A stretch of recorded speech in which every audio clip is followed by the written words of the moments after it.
Douglas Pritchard was already standing beside Adrian Hollowell's seat when Lauren Price's cabin tablet still showed him as boarded in 2A. I was one row behind them in 3C, traveling with Adrian to Boston for a meeting we had spent months preparing for, and nothing I had seen since boarding explained why an airline supervisor was now asking him to leave the aircraft. "Mr. Hollowell, we need you to step off for a few minutes." Adrian looked up from his tablet. "Is there a problem with my boarding?" Lauren answered from the galley. "His boarding is valid." She turned her screen enough for Douglas to see it. 2A. Adrian Hollowell. Boarded. Douglas barely looked at the display. "We still have a cabin concern." That sounded different from a ticket mix-up. A few minutes earlier, a woman named Claire Donnelly had stopped beside Adrian's row and told him she thought he was sitting in her seat. Adrian checked his boarding pass. Lauren checked the cabin tablet. Claire was assigned 3D. Lauren explained it without making an issue of it, and Claire gave a quick, embarrassed laugh before moving across the aisle and back one row. Adrian reopened his tablet. I went back to the implementation notes on mine. The seating mistake was settled. Then Claire called Lauren over. I could not hear the entire conversation, but I heard Claire say Adrian had barely responded when she first spoke to him, and that something about the exchange made her uncomfortable. Lauren asked whether he had threatened her. Claire said no. She asked whether he had touched Claire or her belongings. Another no. Lauren returned to the galley. Instead, Douglas came aboard several minutes later. Now Adrian was being asked to leave. "What exactly needs to be cleared?" Adrian asked. Douglas glanced toward the aircraft door. "We can discuss that at the gate. My seat has already been verified." "I understand. My identification was checked before I boarded." "Yes." Adrian waited for the part that explained why either of those facts no longer mattered. Douglas did not provide it. Lauren stepped closer. "I haven't observed any problem with Mr. Hollowell." Douglas looked at her. The concern came through the cabin. "I know. I'm telling you what I saw." That was when I stopped assuming Douglas had information. The rest of us didn't. I closed my laptop. "I'm traveling with him." Douglas looked at me.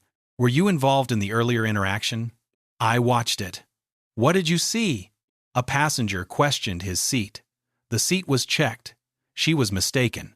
Douglas gave a small nod, but his decision did not change. "We're trying to resolve this before departure." Adrian kept his voice level. "Did I violate a rule?" Douglas shifted his stance. "We need to clear a concern." It was the third version of the same phrase. It still said nothing about conduct. I worked in implementation governance. Most of my job was finding the moment a decision stopped being supported by the facts behind it. I opened the risk log on my tablet. Adrian noticed, but said nothing. Douglas motioned toward the aisle. Passengers nearby had gone quiet. Claire looked down at her phone.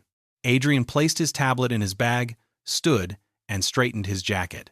He did not look toward Claire as he passed her. I followed him off the aircraft. At the gate, Douglas asked for Adrian's identification again. Adrian handed it over. The name matched the boarding record. Douglas returned the card. "We can move you to the next Boston departure. I can request another first-class seat and issue a travel credit." Adrian looked at the voucher printer beside the counter. "I haven't asked for compensation." Douglas stopped reaching for it. "I want to know why I was removed." The cabin reported a concern. "What happened?" Douglas looked toward Lauren, who had followed us up the jet bridge. She answered carefully. "I did not observe threatening behavior, interference, or a seating problem after I verified the assignment." Douglas's jaw tightened. The concern still had to be addressed. Adrian nodded once. He did not argue again. That made the silence at the counter more uncomfortable than shouting would have. I entered the incident into my work file. Seat verified. Identification verified. No observable misconduct supplied. Passenger removed before departure. I did not yet know what that entry was going to change. I only knew the meeting in Boston was still scheduled, and whatever we were supposed to discuss there now had one more item attached to it. By the time Adrian Hollowell and I reached Boston the next morning, Alden Continental had already opened an internal review. That did not mean anyone had decided the removal was wrong. It meant there was paperwork. Melissa Grady met us in a conference suite near the airport, along with two people from Alden's legal and operations teams. She had been scheduled to spend the morning discussing implementation timelines with us. Instead, she began with the flight. "Adrian, I want to apologize for how yesterday was handled." He placed his folder on the table. "I'd rather understand how it was handled." Melissa nodded and opened the incident packet. Douglas Pritchard had classified the removal as a cabin concern, requiring verification before departure. I asked for the procedure attached to that classification.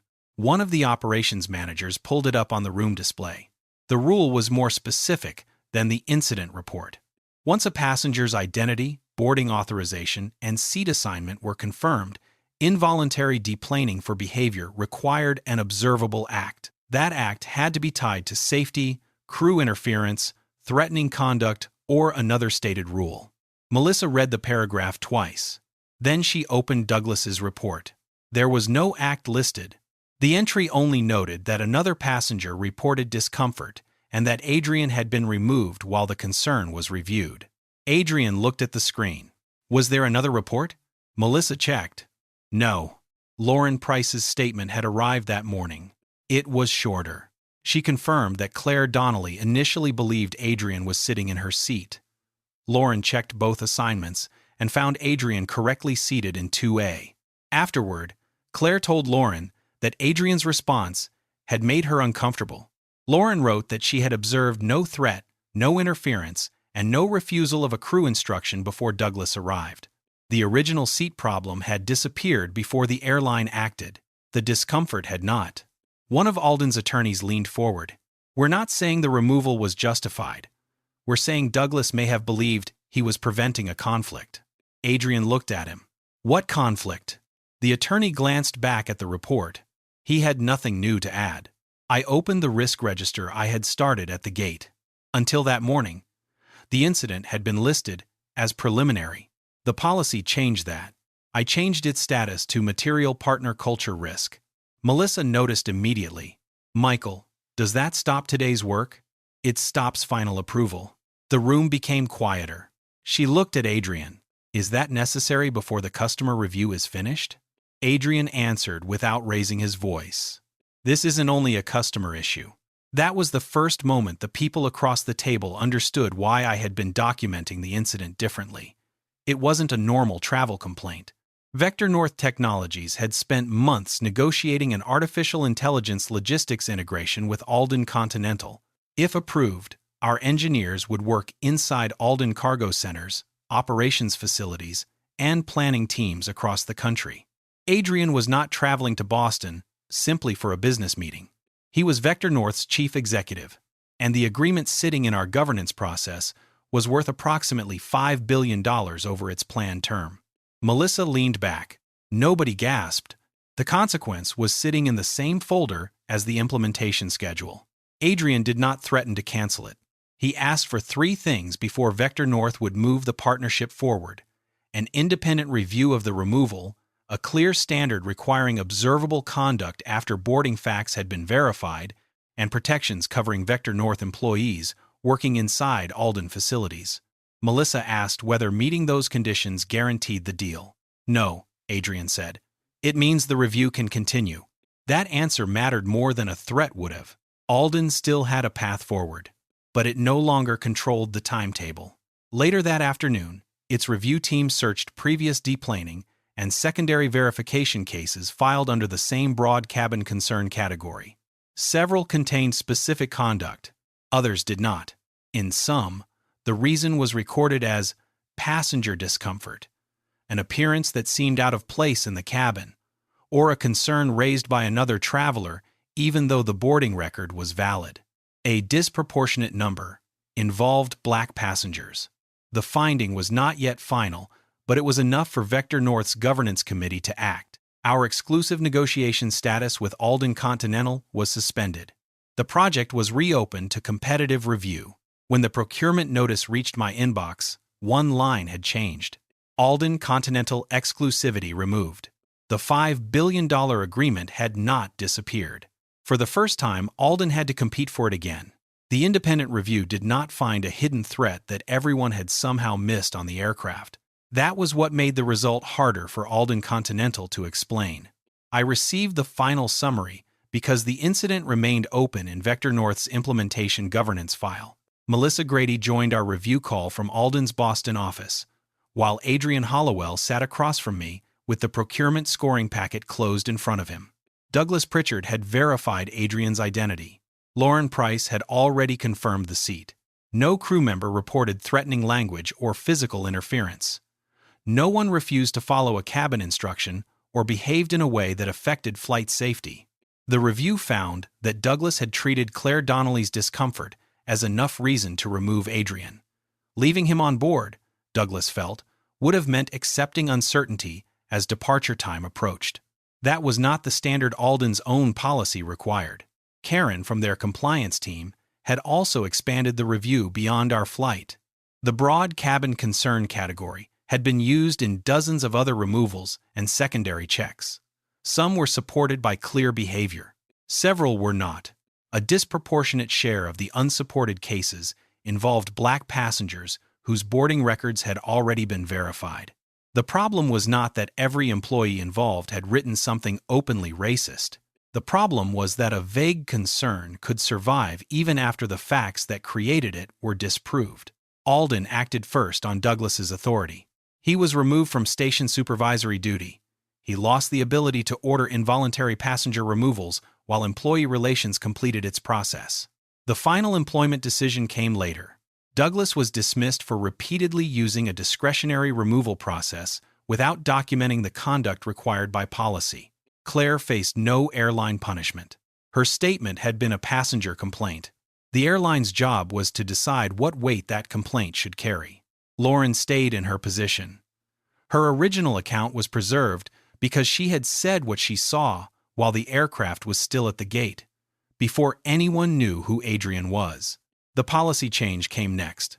Once identity, boarding authorization, and seat assignment were verified, passenger discomfort alone could no longer support deplaning. Any behavioral removal now required the employee making the decision to record the specific conduct observed. They also had to note the rule involved and the name of the supervisor who confirmed the action. If no conduct existed, the airline could monitor the situation or speak with the passengers. It could not remove one person simply because another felt uneasy. That correction mattered. It did not restore Alden's exclusive position in the VectorNorth project. By then, Crescent Horizon Airlines had re-entered the procurement process. Robert Hale and his team did not receive special treatment because Alden had failed. They went through the same technical, financial, workforce, and governance review Alden had originally faced. I spent nearly 2 weeks comparing implementation plans, cargo routing capacity, data security requirements, facility access, staffing commitments, escalation procedures for VectorNorth employees working inside airline operations centers. Adrian participated in the executive sessions, but he did not score the bid alone. When the final totals were presented, Crescent Horizon ranked higher in governance controls. It matched the technical requirements closely enough that price no longer decided the outcome. VectorNorth's board approved the recommendation. The $5 billion integration went to Crescent Horizon. Melissa called Adrian after the decision became final. I was in the room because the procurement record still needed a formal closeout. She did not ask him to reverse it. She asked whether Alden's handling of the incident had made the decision inevitable. Adrian looked at the scoring sheet. No. That answer surprised her. He continued, "It made the risk visible. What your company did after that became part of the evaluation." Melissa was quiet for a moment. Then she said she understood. There was nothing else to negotiate. The public announcement went out several days later. VectorNorth named Crescent Horizon as its logistics technology partner without turning Adrian's removal into the headline. Alden separately released the findings from its passenger review and the changes to its deplaning policy. The cabin video surfaced online eventually, but by then it added very little. The records had already established what happened. Adrian had been seated correctly. The complaint changed after that fact was confirmed. The airline removed him without identifying any conduct that justified it. The business consequence came later because a partnership that would place hundreds of our employees inside Alden facilities could not ignore how discretionary authority operated there. Several weeks into the transition, the first Crescent Horizon implementation roster reached my desk. More than 100 VectorNorth employees were listed for the opening phase. Software engineers, cargo analysts, network specialists, implementation leads. The jobs Adrian had expected the original deal to create had not disappeared. They were simply moving into a different partnership. I reviewed the access section before approving it. Each employee entry contained a name, project role, technical clearance, work location, and required access level. Nothing else. No photograph. No description of appearance. No field asking whether someone seemed consistent with the room they were entering. I signed the roster and sent it forward exactly that way.